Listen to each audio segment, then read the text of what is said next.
viendo, hermanos, la parte Va a ser un poquito largo este tema, hermanos, porque hay varias razones. Número uno, raíces hebreas no es un solo movimiento monolítico, como por ejemplo los testigos de Jehová. Si usted se fija, los testigos de Jehová, ellos tienen un liderazgo, un solo liderazgo, tienen una sola organización, se podría decir que es una sola denominación, y tienen una sola confesión de fe, ¿verdad? Entonces están muy unidos y agrupados en un solo credo. También los mormones tienen dos corrientes principales, ¿verdad? Una conservadora y una más liberal, pero las dos tienen sus centros y sus credos específicos, no así las raíces hebreas. Las raíces hebreas, hay una pluralidad de diferentes pensamientos, desde los que reconocen la Trinidad hasta los que rechazan inclusive las cartas la autenticidad de las cartas de Pablo. Entonces, a lo mejor va a ser un poquito largo estos estudios, pero y también yo quiero aprovechar este estudio para ver la importancia del nuevo pacto en Jesús, ¿verdad? Y que conozcamos un poquito la diferencia entre el Antiguo Testamento y el Nuevo Testamento. Entonces, no solamente nos vamos a centrar en refutar las raíces hebreas, sino también quiero reafirmar el conocimiento del Antiguo Testamento con respecto al Nuevo. ¿Cuál es la función del Nuevo Testamento? ¿Qué sigue vigente del Antiguo Testamento hoy en día? ¿Qué es lo que quedó abolido? Y vamos a estudiar cuál es el propósito del Antiguo Testamento y cómo se relacionan, o cuál es la relación que hay entre ambos, el Antiguo y el Nuevo Testamento, ¿verdad? Porque siempre va a haber alguna pregunta. ¿Y ustedes por qué no guardan el sábado, verdad? O ustedes por qué no se circuncidan, o por qué no practican las fiestas, por qué no guardan este mandamiento del Antiguo Testamento, si aquí lo dice en la Biblia. Me acuerdo que en una ocasión íbamos a un retiro de jóvenes, no voy a decir marcas, pero una hermana que invitaron a predicar. Yo no estuve, el que estuvo fue mi hermano David y los jóvenes. En esa ocasión yo tenía unos temas del trabajo, pero me comentaron que esta hermana les empezó a criticar a los chavos que porque tenían la parte de la sien rapada, ¿verdad? De aquí, porque hay un texto en el Antiguo Testamento que dice que no te raparás las sienes. Y por eso es que los judíos, si usted se fija, traen los chorritos hasta acá, ¿verdad? Hay unos allá también en Tres Caminos que lo tienen así bien lambido, se crean. Pero, entonces esta hermana, ¿verdad? Pues en su ignorancia y desconocimiento empezó a juzgar a los jóvenes. Miren, ahí están ustedes de idólatras, de infieles, y no conoce realmente que hay partes de la ley que quedaron completamente obsoletas. O sea, y que en su momento tuvieron una función específica que después en el Nuevo Testamento con Cristo esa función ya no es necesaria, ¿verdad? Por ejemplo, los judíos normalmente usted se fija que ellos tienen en sus vestimentas como unos cordoncitos así. Y ellos suelen normalmente vestir de una sola tela, o sea, no pueden combinar diferentes telas y tienen esos cordoncitos a lo largo de su vestimenta. El libro de Éxodo les dijo a ellos que pusieran esos cordoncitos para recordarles los mandamientos de Dios, ¿verdad? Que no se olvidaran de la ley de Dios. Y también era un arma contra la inmoralidad, ¿verdad? Porque si ellos en algún momento querían desvestirse, ellos veían los cordones y se recordaban del pacto con Jehová. Pero fíjense bien, en el Nuevo Testamento el Espíritu Santo viene y sella la ley de Jehová en nuestros corazones. Entonces ya no es necesario portarla en nuestra vestimenta, porque ya la tenemos en nuestro corazón por medio del Espíritu Santo. Se fijan que ya no hay esa necesidad porque en Cristo se suplió esa necesidad, en este caso a través del Consolador que es el Espíritu Santo. Entonces así vemos muchas cosas. En el caso de las sienes rapadas, era porque las costumbres de los pueblos que rodeaban a Israel normalmente se rapaban las sienes como parte de sus rituales idolátricos. Entonces Dios les dijo, no lo vas a hacer porque no quiero que seas partícipe como ellos, ¿verdad? Pero hoy en día, pues el raparse las sienes no tiene nada que ver, ¿verdad? Entonces un pelo se va al infierno. Pues, y si no me sale pelo ahí, pues entonces, ¿qué va a pasar, verdad? Son cosas que en su momento tenían un simbolismo y una funcionalidad, pero hoy en día ya no quedó obsoleto. Entonces, las raíces hebreas, ¿qué es el movimiento de las raíces hebreas? En esta presentación, cada vez que usted vea MRH, es el movimiento de raíces hebreas, ¿ok? abreviado para no saturar tanto la lectura de la diapositiva. Vamos a ver una breve definición. Dale la siguiente diapositiva.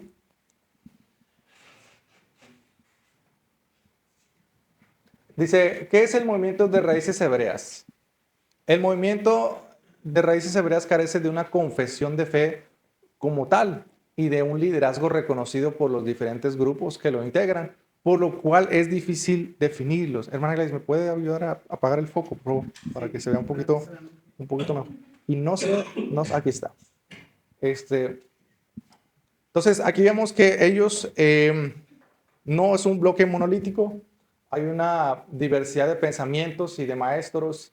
Y es que el movimiento de restauración, bueno, el movimiento de raíces hebreas surge de una manera muy desordenada.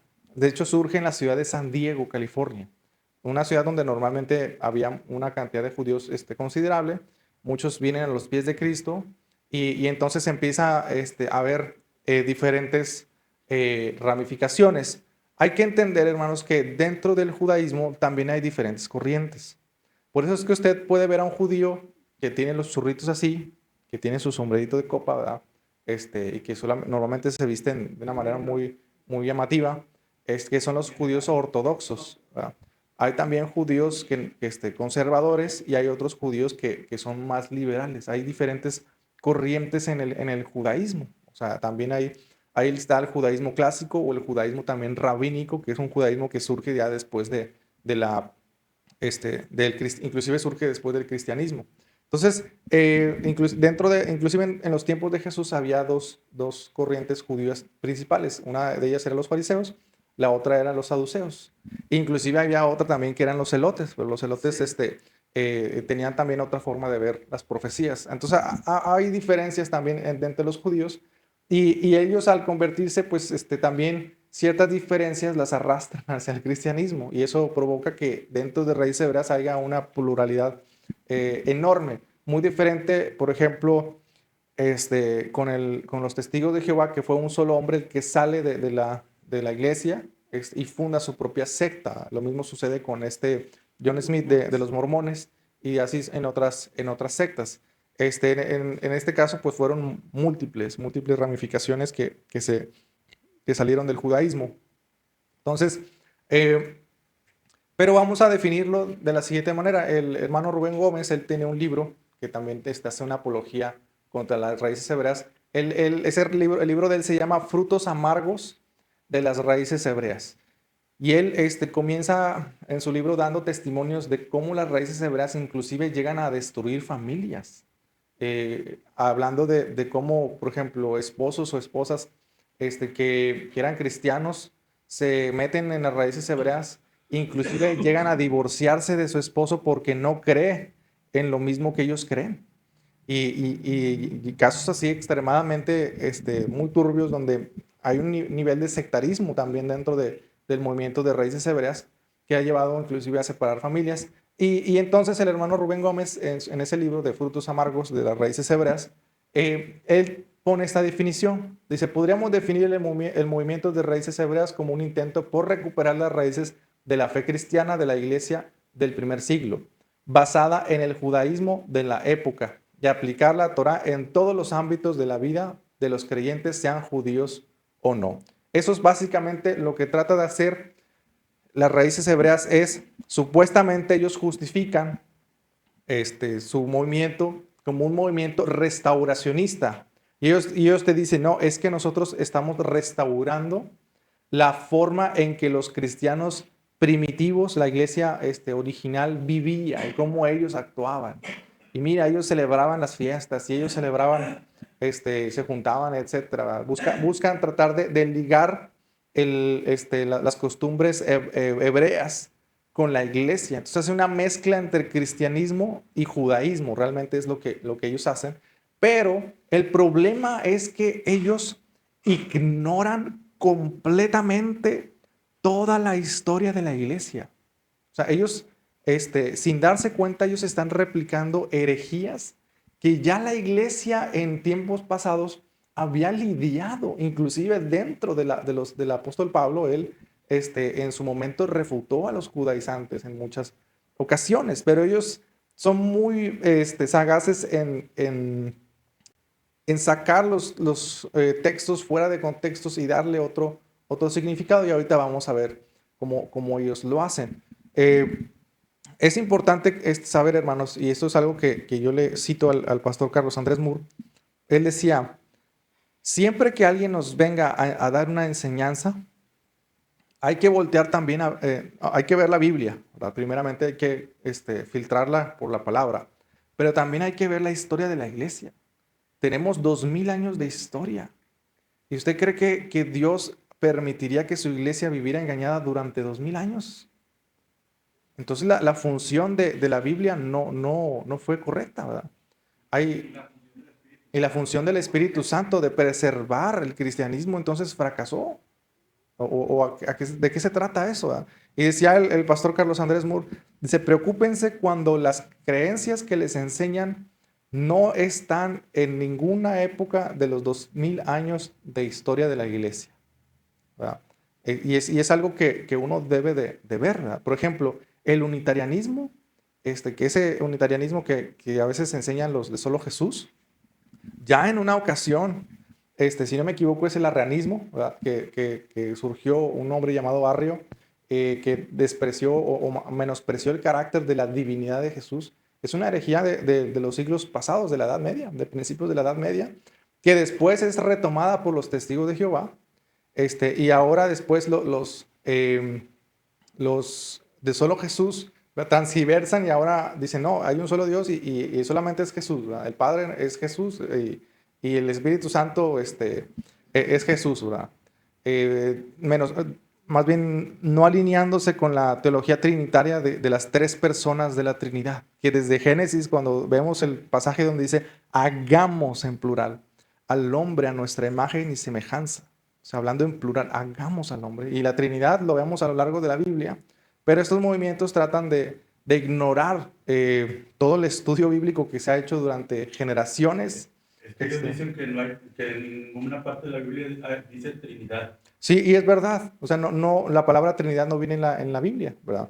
Pero, sin embargo, la podemos ver con ciertos pasajes. Igual más adelante vemos un estudio breve acerca de eso, pero, por ejemplo, en Génesis vemos hagamos al hombre, ¿verdad? También en Isaías, si no me equivoco, viene un texto donde dice, y yo mandé mi espíritu, ¿verdad? Igual ahorita lo busco, no me acuerdo bien, pero en ese texto se ve perfectamente cómo Jehová habla, envía su espíritu y envía también a su siervo, ¿verdad? Que es hablando de Jesús. Vemos la Trinidad obrando, ¿verdad? También cuando Jesús ora al Padre y él ora pues a una tercera persona, pues ahí es donde te das cuenta de que, oye, pues, ¿por qué Jesús oraba al Padre? Si el Padre es Jesús, ¿verdad? Entonces, o hay cosas también, por ejemplo, cuando Jesús dice, hay cosas que solamente mi Padre sabe. O sea, pero ¿acaso Él no es el Padre como para que lo sepa todo? ¿Verdad? Y ahí está hablando Jesús humano, ¿verdad? El Jesús humano es algo que le llaman el estado hipostático de Cristo, que es donde Jesús es 100% Dios y 100% hombre, ¿verdad? No es mitad Dios, mitad hombre, no, Él es 100% Dios y 100% hombre, ¿verdad? También, ¿verdad? Ahí vemos cómo se ven las dos personas de la Trinidad, ¿verdad? El Espíritu Santo y Jesús, ¿verdad? 42:1. He aquí mi siervo, yo lo sostendré, mi escogido en quien mi alma toma contentamiento. He puesto sobre él mi espíritu, dará juicio a las gentes. Es otro texto, igual después lo busco y me lo llevo de tarea. Pero es un libro donde se ve la Trinidad perfectamente. Entonces, volviendo al tema de las raíces hebreas, hermanos, ellos ponen como excusa el restaurar el origen de la iglesia, ¿verdad? Ponen como excusa no, es que tenemos que volver al cristianismo primitivo, pero lo hacen ignorando dos cosas. Número uno, el estudio bíblico sistemático y número dos, la historia de la iglesia. Cuando te das cuenta que hay herejías que surgieron desde hace mucho tiempo y hoy en día las vuelven a rescatar, y eso es muy común, hermano, en las sectas. Cuando no tienen una teología sistemática y no conocen la historia de la iglesia, vuelven a replicar herejías que ya se habían cometido anteriormente, como el pelagianismo. Por ahí vemos algunos predicadores cayendo en el pelagianismo, en el arrianismo, ¿verdad? En el marcionismo, cosas que ya han ocurrido en tiempos pasados y que vuelven a replicarse. Y lo que ha hecho la iglesia durante estos 2000 años de historia, que más adelante lo vamos a ver, es establecer confesiones de fe y credos, precisamente para alinearnos a la palabra de Dios. Y ahorita vamos a ir a ese punto. Y ellos ignoran completamente los padres de la iglesia, los escritos, por ejemplo, de Agustín de Hipona, los escritos de Ireneo, de Justino Mártir, los ignoran completamente. Ignoran completamente también la historia secular de cómo el cristianismo vivía en ese tiempo.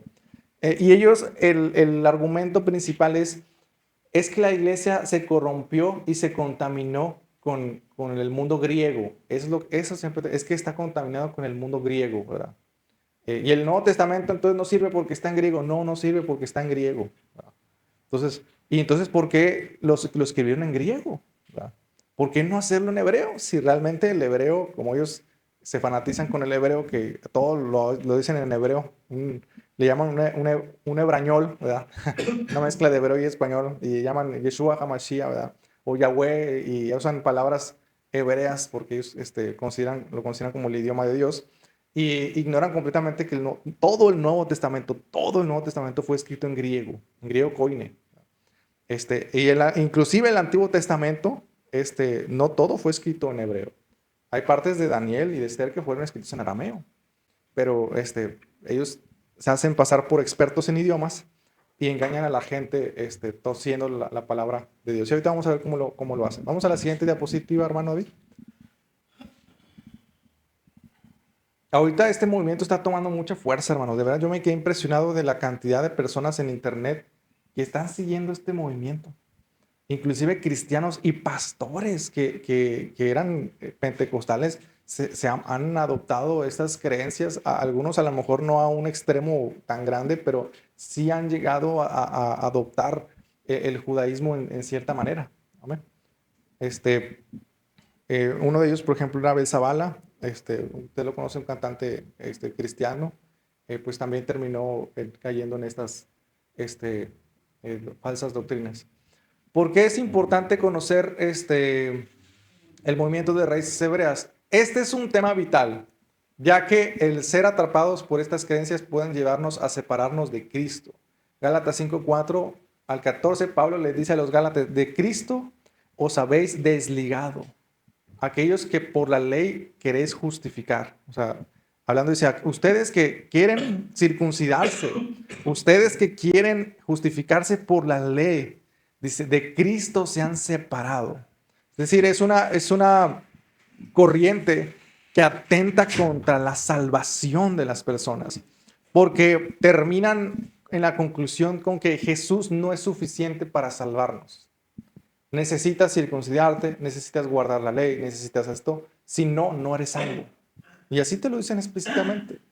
Entonces, la salvación por fe ya no es salvación por fe, es salvación por circuncisión, es salvación por guardar el sábado, es salvación por guardar las festividades. Ya no es por fe, ¿verdad? Y te llevan a seguir los 600 y cacho mandamientos del Antiguo Testamento al pie de la letra, porque si no lo cumples, vas a ser desechado, ¿verdad? O no eres parte del pueblo de Israel. Ahora bien, hermanos, siempre ha existido la tensión entre obras y fe. Eso no es nuevo. Desde hace mucho existía por ejemplo, el pelagianismo, que creen que el hombre es salvo por obras, no por la fe.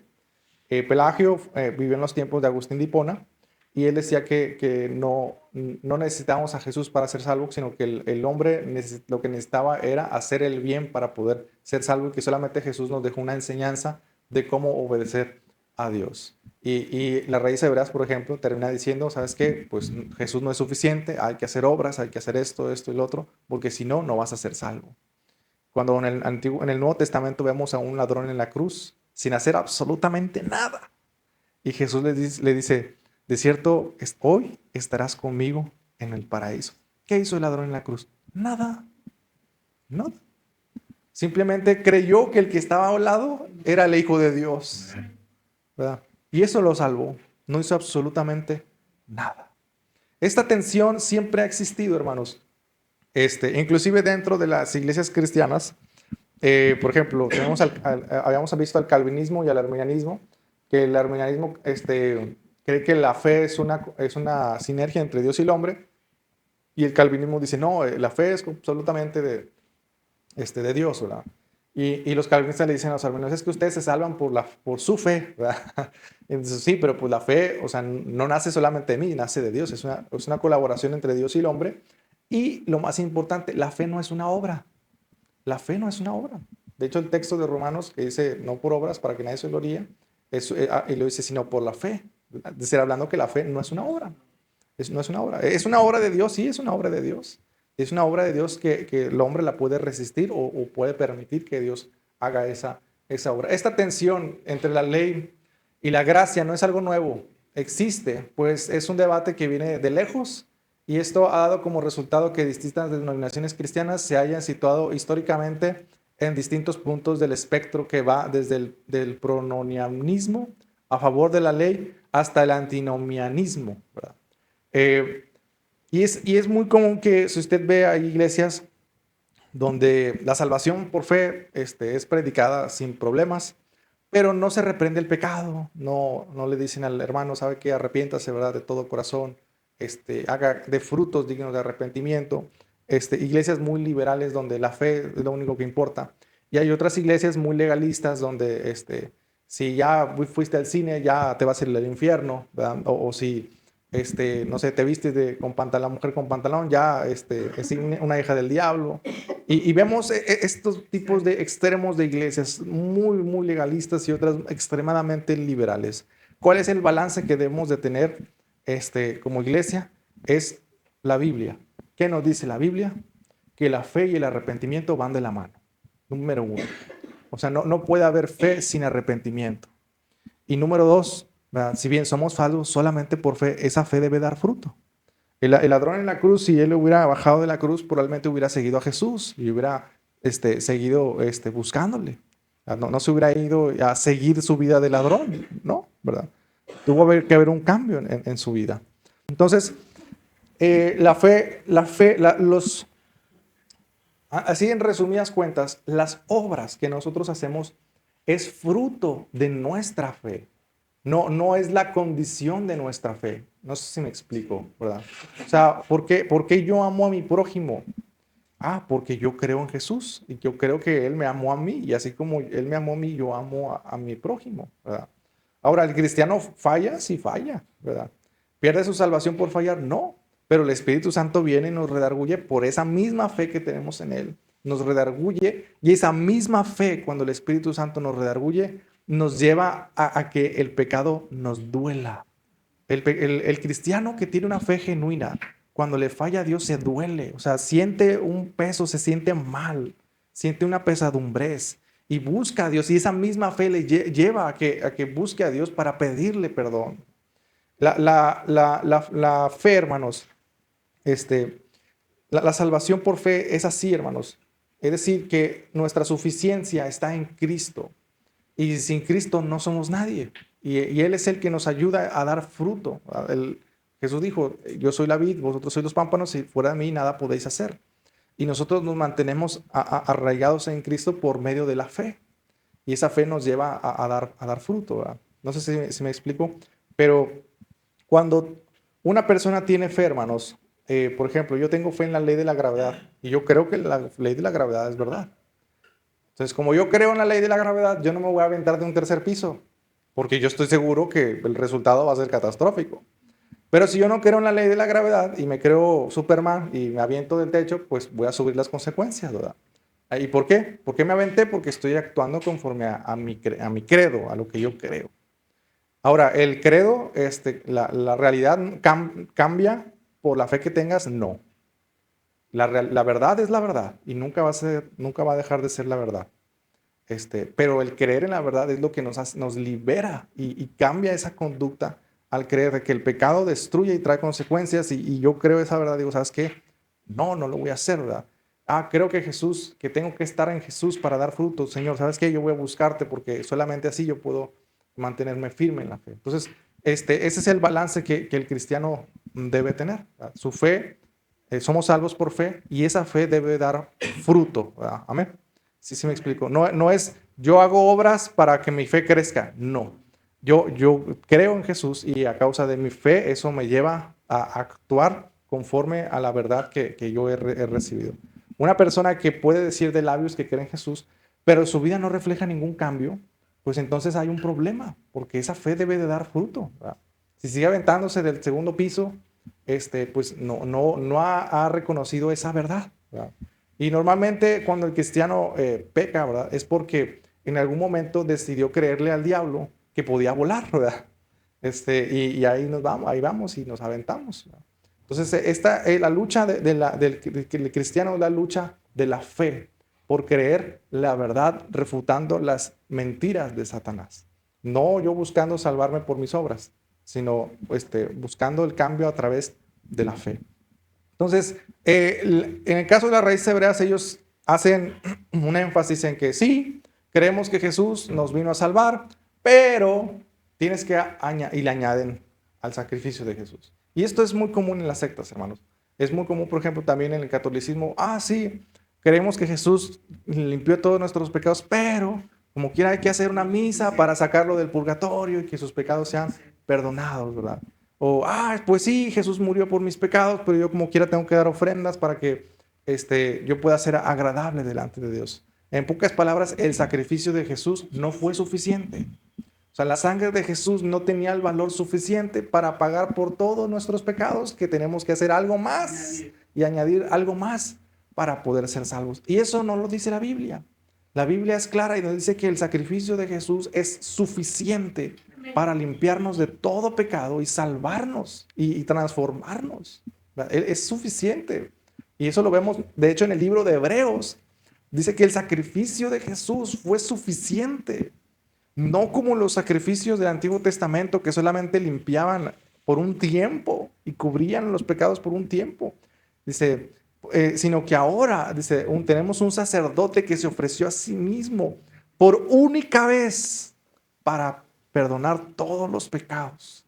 Es decir, el sacrificio de Jesús fue tan poderoso que solamente se requirió hacer una sola vez y fue suficiente para limpiar todos los pecados de la humanidad. Tiene ese potencial. Entonces, vamos a la siguiente diapositiva.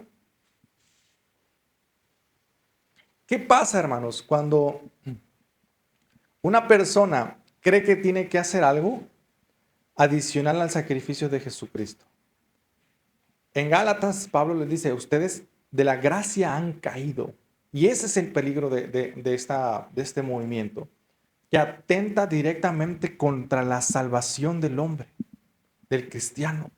La pérdida de la salvación, recuerde bien, no es por fallarle a Dios, es por perder la fe en Cristo Jesús, en la suficiencia del sacrificio de Jesús. En el momento en que yo llego a pensar que necesito hacer algo más para poder ser salvo fuera del sacrificio de Jesús, estoy perdido. Porque las obras de la ley no justifican a nadie, nunca justificaron a nadie y nunca justificarán a nadie. Esa necesidad del hombre por querer alcanzar el favor de Dios fue satisfecho con la sangre de Jesús y ya no es necesario. Y cuando el cristiano o una persona busca el favor de Dios a través de las obras, su alma sigue perdida y desgraciadamente eso lleva a que el alma pueda perderse a causa de no creer que Jesús es suficiente para salvarle. 3 premisas que ellos usan. O sea, en pocas palabras, ellos siempre van a decir, nosotros somos así porque, número 1, la iglesia cristiana se ha ido desviando de su pureza original con el paso de los siglos, porque han abandonado la matriz cultural del siglo I y se han dejado influir decisivamente por la lengua y las culturas griegas. En pocas palabras, ellos dicen, nosotros lo que buscamos es restaurar el origen de la iglesia, las raíces hebreas de la iglesia, ¿verdad? Que se perdieron en la historia por el mundo griego y por la influencia de las diferentes culturas. Y entonces se perdió por los gentiles que contaminaron la iglesia.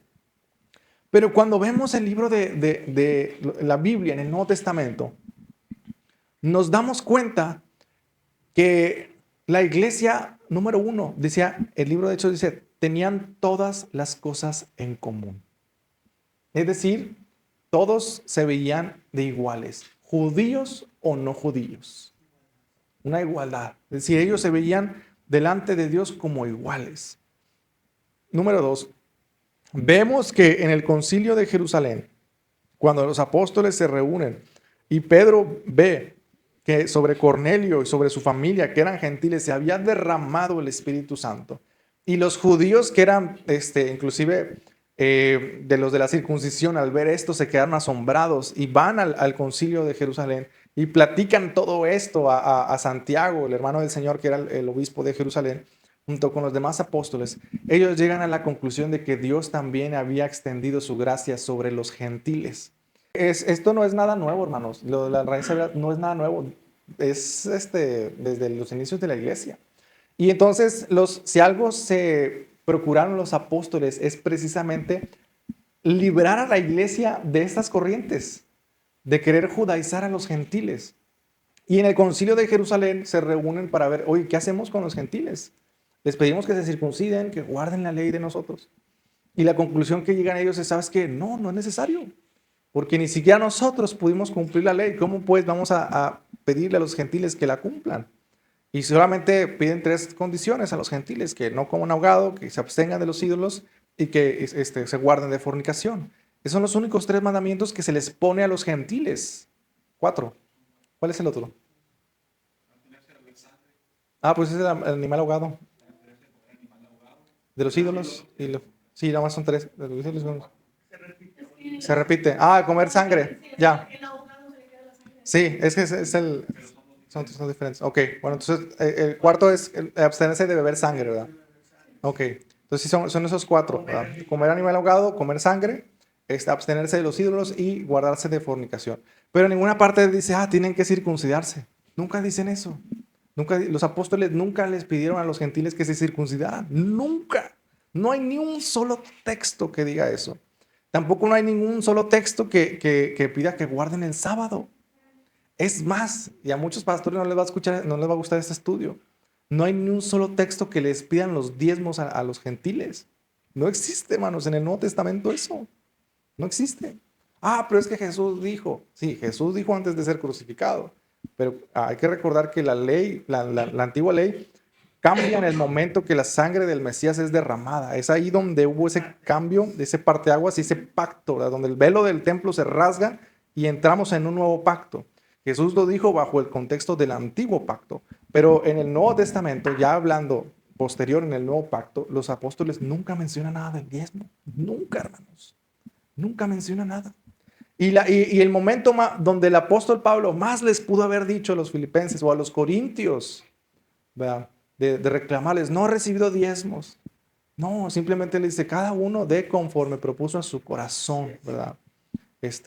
Y en una ocasión también a los corintios creo que les dice, el que cuida ¿acaso el obrero no es digno de su salario? ¿Verdad? ¿Acaso los que trabajan en el templo no comen también de lo ofrendado? ¿Verdad? ¿Acaso los que cuidan el rebaño, acaso no también comen de la leche? Pero él defendiendo el derecho de que también se le diera parte de las ofrendas, porque los corintios habían dejado de apoyar a Pablo. Y Pablo dice, oye, pues sí, o sea, yo sé que el que vive de la predicación debe vivir de la predicación. Pero no les pide los diezmos. Nunca dice, tienen que reservar el 10% de todo lo que ustedes y darlo, ¿verdad? No, nunca lo menciona. Y aún en los momentos donde más podía haberlo hecho, no lo hizo. Entonces, hay un cambio de ley y hay que entender, hermanos, que ese cambio de ley nos lleva a establecer un nuevo pacto y unas nuevas condiciones. Y este argumento de las raíces hebreas de que la iglesia se contaminó, pues realmente se sale fuera de la Biblia y se sale fuera también del contexto histórico de la Biblia. Vamos a la siguiente, dice, es imposible disociar el mensaje bíblico del idioma, la mentalidad y la cultura en que nació esto es el mundo hebreo judío. Cada intento por situarlo en un marco de referencia distinto es un paso más en la corrupción y la paganización de la fe bíblica. Según ellos dicen que el idioma que prevalece y la cultura que debe prevalecer en el cristianismo es la judía. Pero aquí hay un problema muy grave y es que todo el Nuevo Testamento fue escrito en griego. ¿Por qué fue escrito en griego? ¿Por qué no en hebreo? Porque va dirigido a quién. Tanto, fíjense, fue escrito en griego, y no fue escrito en latín. Les voy a decir por qué. Porque acuérdense que el latín era el idioma de la potencia dominante, que era Roma. ¿Por qué fue escrito en griego? Hay que meternos en el contexto del mundo de Jesús. Antes de que llegara el Imperio Romano, Alejandro Magno, es un rey griego macedonio, había conquistado el mundo entero. Y estoy hablando de Grecia, Turquía, Egipto, todo el Medio Oriente, hasta el norte de la India, ¿verdad? O sea, el imperio de Alejandro Magno tenía una extensión impresionante. Entonces, muere Alejandro Magno y deja a sus 4 generales como repartido el reino. Y esos 4 reinos, el reino Seleucida, acá en Egipto, la dinastía de los Ptolomeos, y más allá los otros generales, eh, implantan una cultura griega y empiezan a implantar el idioma griego como el idioma político universal. De hecho, inclusive dentro de estos mismos reinos, Egipto y el reino de Seleucida tuvieron guerras entre ellos, siendo que los dos tenían orígenes griegos.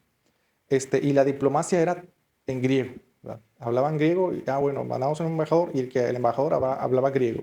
Entonces el idioma griego se hizo como el idioma universal, algo así como el inglés lo es para nosotros hoy en día, ¿verdad? Se levanta alguien delante de las Naciones Unidas y habla en inglés, ¿verdad? Bueno, normalmente hablan en inglés, hay a veces que hablan en español, ya con los traductores pues se hace más práctico. Pero normalmente cuando en las juntas internacionales de las empresas siempre se habla inglés, ¿verdad? Y buscan que personas hablen inglés para también comunicarse con personas de otros países. Entonces el griego se hizo como el idioma universal, es decir, el idioma que conocía todo mundo. Romanos, judíos, griegos, egipcios, árabes, hindús, persas, todo mundo conocía el griego, incluyendo los discípulos, aunque ellos fueran hebreos. Y el objetivo de escribir en griego y no en latín y no en hebreo fue precisamente para que el mensaje de Jesucristo llegara a la mayor cantidad de gente posible. Y eso es lo importante de esto, hermanos, que el cristianismo traspasa las culturas. Es decir, no viene a cambiar la cultura de un país o de una región. Viene a transformar la fe de esa cultura. Un ejemplo muy crudo, pero es la verdad. Pablo, muchos cristianos en Estados Unidos, antes de la guerra civil, justificaban la esclavitud porque decían que Pablo apoyaba la esclavitud. Cuando le dice a Onésimo, vuelve y sirve a tu Señor y no procures liberarte. Sin embargo, ahí vemos que Pablo entiende que en el mundo romano la esclavitud es parte de la cultura. Ahora, obviamente, civilmente y los derechos humanos nos dicen, ¿sabes qué? La esclavitud es algo malo. Pero en ese momento en Roma era algo cultural. Y Pablo entiende que la esclavitud no se opone a la fe, y escuche bien, no se opone, pero tampoco es aprobada por la fe. Es algo neutral para Pablo. Y él escribe esas cartas y dice, si usted es esclavo, no procure liberarse, de ejemplo de fe para que su Señor venga a Cristo. ¿Sí me explico? ¿Verdad? No está ni aprobando ni tampoco desaprobando la esclavitud. Lo ve como algo que simplemente no es una barrera de la fe. Pero, por ejemplo, los ídolos griegos, que eran parte de la cultura, que eso se opone a la fe, ahí es donde sí Pablo decía, oye, hey, espérense, o sea, no adoren a Diana de los Efesios, no caigan en la corrupción inmoral del mundo griego. Y él ahí sí empieza a oponerse a esas cosas culturales, porque eso sí se opone a la fe. ¿Sí me explico? Entonces, el cristianismo no viene a tumbar la cultura, sino que simplemente viene a cambiar la fe de las personas. Es como, por ejemplo, nosotros somos mexicanos y nosotros pues, seguimos comiendo tortilla, ¿verdad? Y México tiene también ciertas tradiciones, algunas son idolátricas, otras no, ¿verdad? Y eso Dios, o sea, no tiene ningún problema con las que no se oponen a la fe, ¿verdad? Pero, por ejemplo, con el Día de Muertos, que es algo cultural, ahí sí se opone la fe y hay un conflicto por la cuestión de la idolatría, ¿verdad? Pero en cambio, si uno pues, se viste con su sombrero y se viste como mexicano, ¿verdad? Se deja crecer el bigote como Pancho Villa, pues eso no estorba absolutamente nada en la fe. O sea, no hay ningún problema con eso. O sea, el mexicano se viste como se viste y se acabó. Y no tenemos que vestirnos como los judíos, con sus ropas y los hilitos aquí colgando. O sea, no, o sea, eso no es importante para la fe. No sé si me explico. Entonces la fe traspasa las culturas. Hay algo bien, y voy a hacer un paréntesis, algo bien curioso. Cuando muchos misioneros llegaron a África, veían que los africanos pues estaban casi desnudos. Y las mujeres africanas, pues ellas pues, no usaban nada arriba, ¿verdad? Y buscaron tratar de hacer que se vistieran pues como las mujeres europeas, así, pues, ¿sabes? Como en la época victoriana, cómo se vestían las mujeres.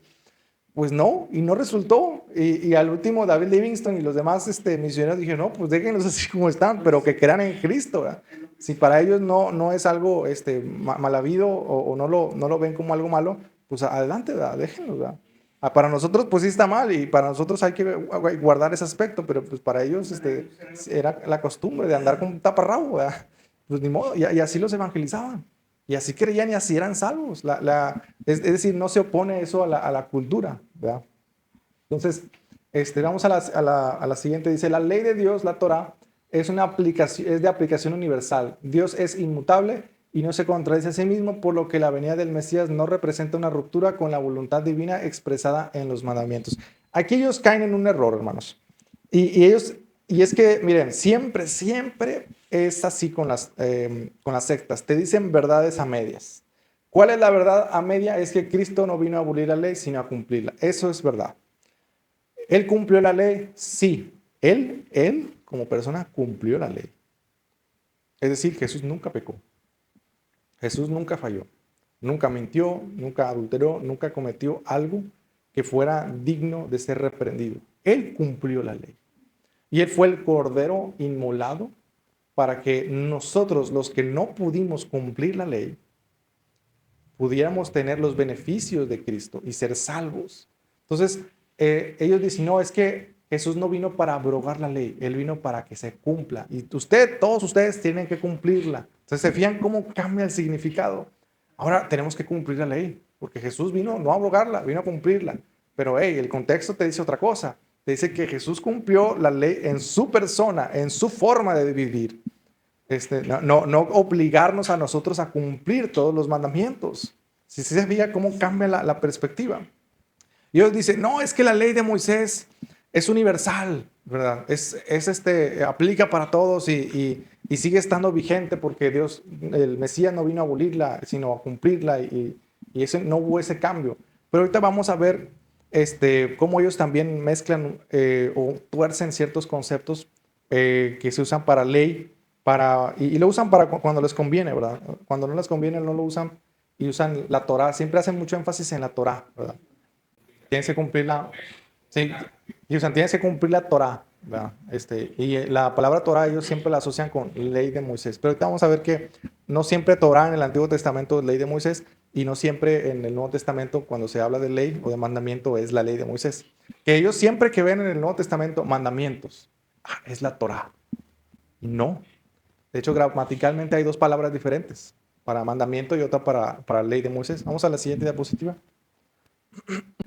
Estas tres premisas traen consigo una serie de problemas. A los creyentes se nos insta en el Nuevo Testamento a tener la mentalidad de Cristo, no la mentalidad hebrea. Fíjense bien, hubo un cambio de ley con la muerte del Mesías y la ley que estaba escrita en tablas ya no está escrita en tablas, sino que es escrita en nuestro corazón. Hubo ese cambio. Una cosa es tener muy presente el contexto lingüístico y cultural de la revelación bíblica, que por cierto también incluye el grecorromano y no solamente el hebreo.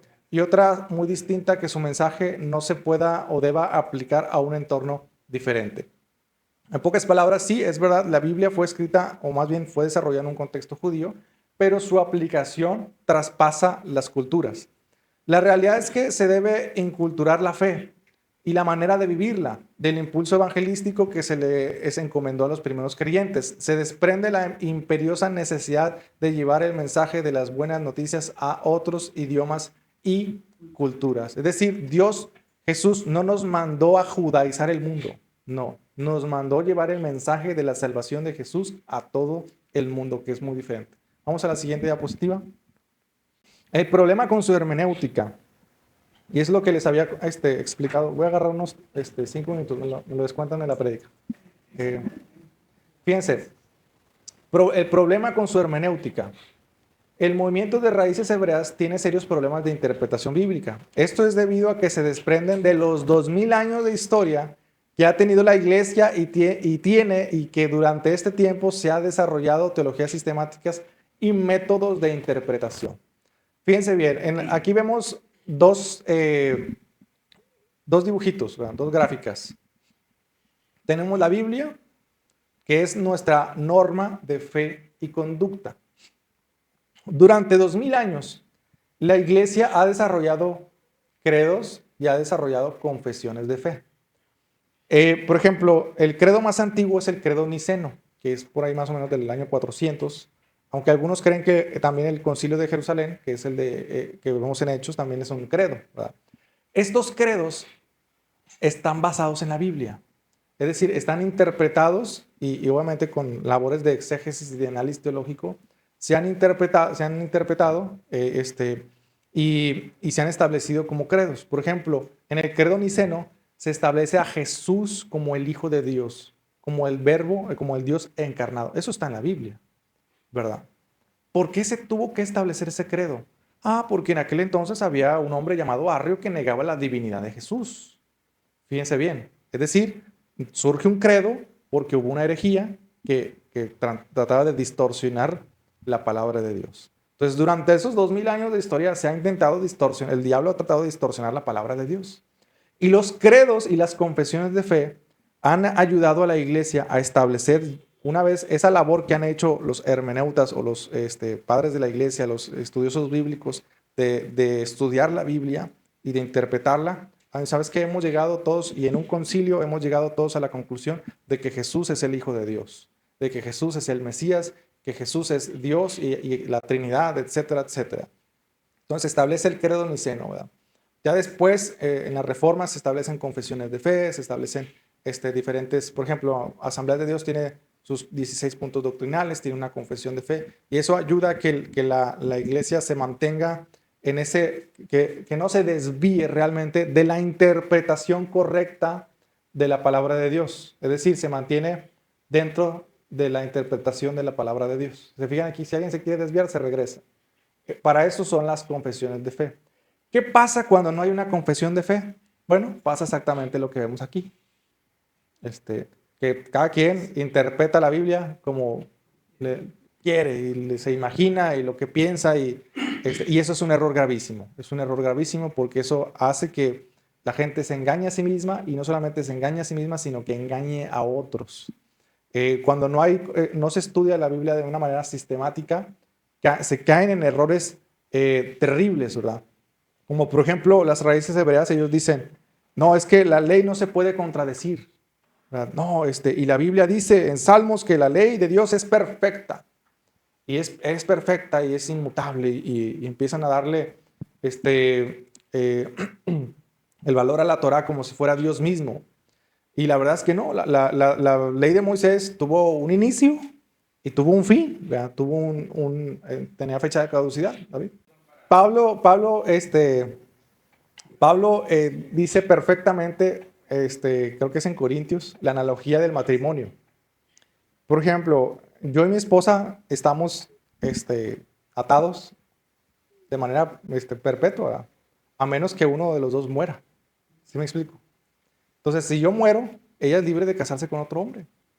Y Pablo pone esa analogía. Dice, la ley, nosotros morimos para la ley.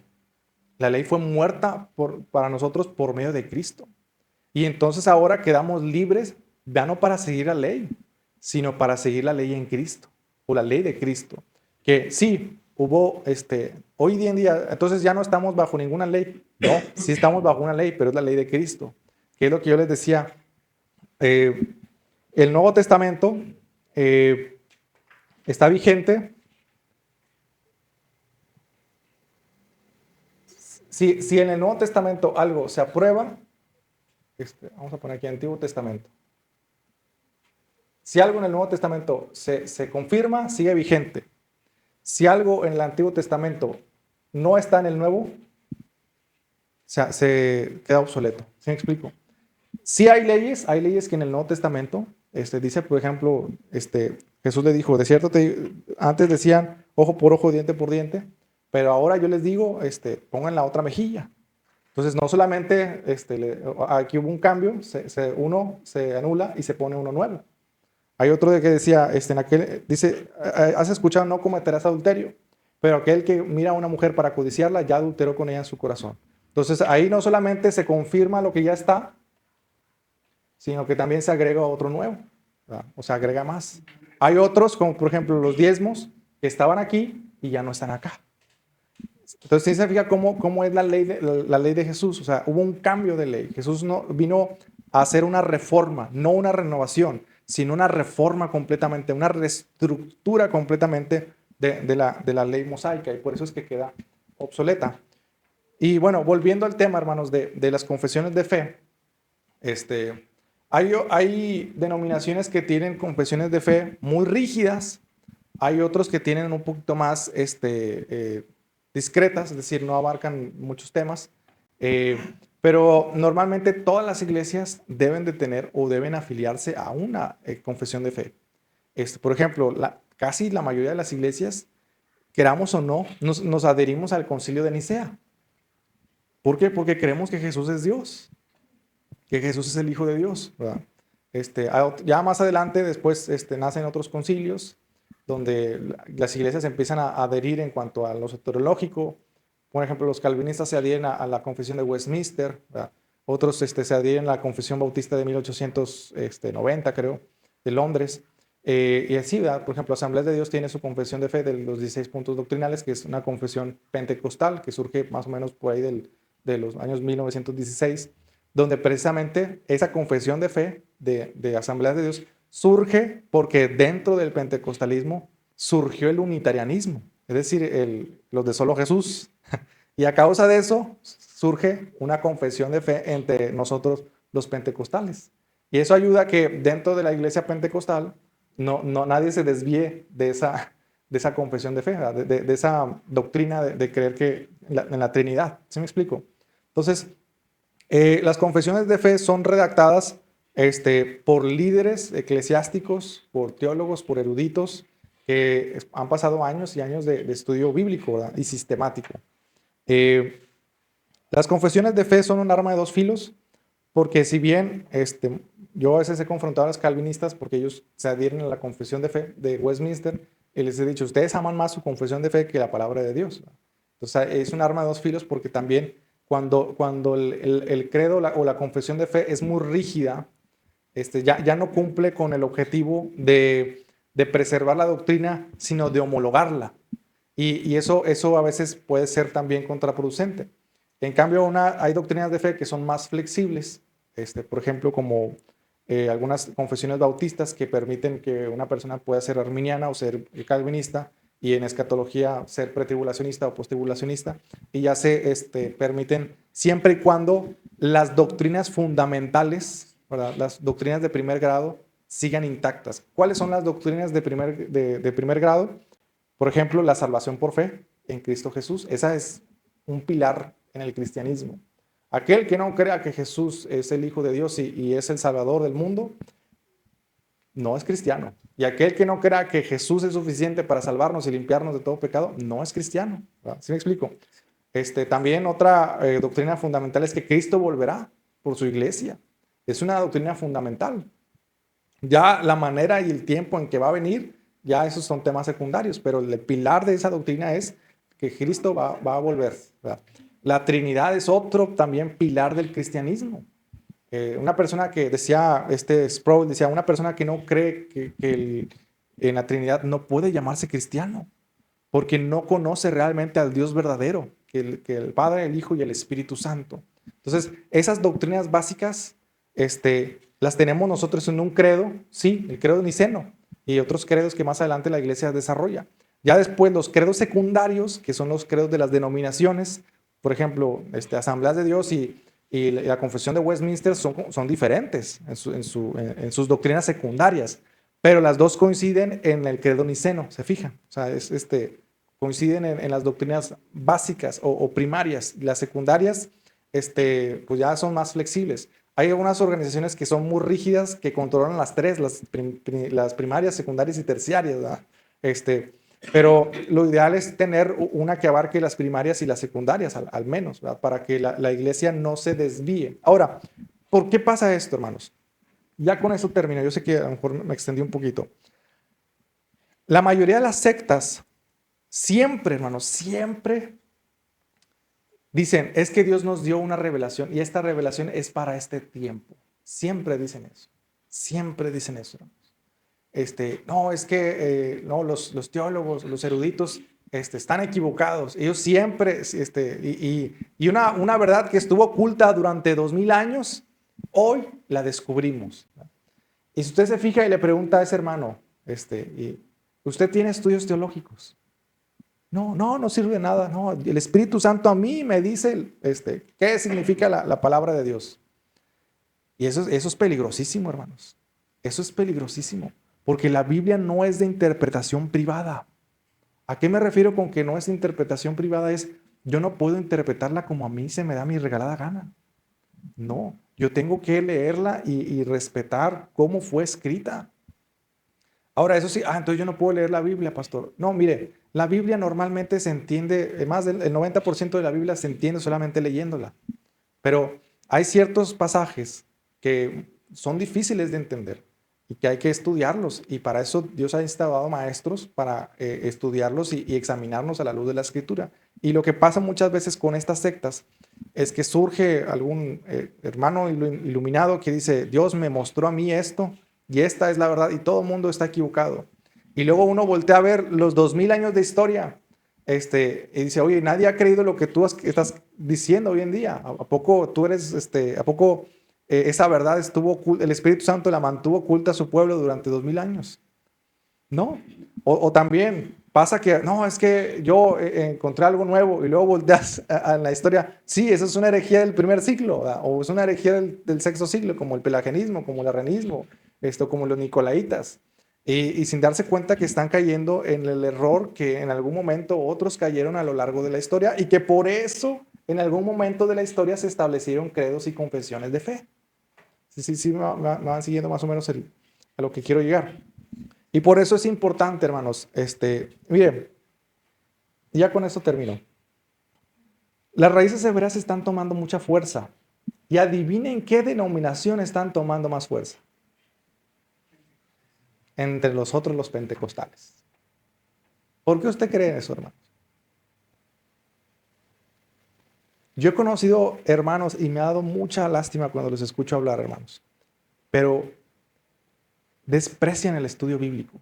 A veces hay un desprecio del estudio bíblico entre inclusive pastores pentecostales. No, yo no necesito la teología. No, yo no necesito estudiar nada de eso.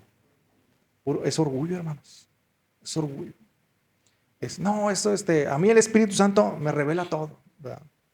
No, hermanos. Yo he conocido gente bien ungida y que se ha equivocado. Y que hace milagros y prodigios y se equivoca. Y gloria a Dios que nos equivocamos, porque eso nos ayuda a entender que dependemos de Dios. No somos autosuficientes, no somos omniscientes, no lo sabemos todo. Y muchas veces ese orgullo pentecostal nos ha llevado a tener una aversión al estudio bíblico. Y entonces cuando esos pastores que no se preparan correctamente, llega alguien de raíces hebreas, llega un judío con una barba enorme, y es una kipa, y bien solemne, y dice, no, shalom, hermano. Es bueno que Dios, que Yeshua HaMashiach te ha elegido, te ha llamado, te ha iluminado y te empiezan a embobar con todas las cosas que dicen, no, es que el hebreo dice esto y la cultura judía y tienes que entender, no has entendido. Y los captan, o sea, jalan a la gente fácilmente, pero porque no han estudiado y no han conocido los 2000 años de historia que tiene la iglesia, que durante esos 2000 años de historia Pablo peleó contra los judaizantes, peleó contra esas herejías del judaísmo. Después surgió Pelagio, surgió Arrio, surgió diferentes personajes a lo largo de la historia dentro de la iglesia y fuera de la iglesia que buscaban distorsionar la fe cristiana, y que hubo hombres de Dios que se levantaron y con el estudio y con la Biblia refutaron a estos hombres, y por eso se establecieron esos credos, ¿verdad? Entonces, hasta aquí le voy a dejar, hermanos. Espero que esté interesante el estudio. Ya más como paréntesis, vamos a estar llevando este libro. Se llama Introducción de la Torá del Mesías, del pastor Benjamín Escalante Cruz. Está muy bueno. Y como libro de apoyo, este libro que se llama Contra los Judaizantes, de José Carlo Alpizar. ¿Verdad? Más por si quiere a lo mejor conocer un poquito más.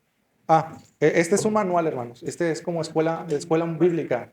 De hecho, trae cuestionarios para llenar después. Sí, voy a ver si le saco copias para repartírselas.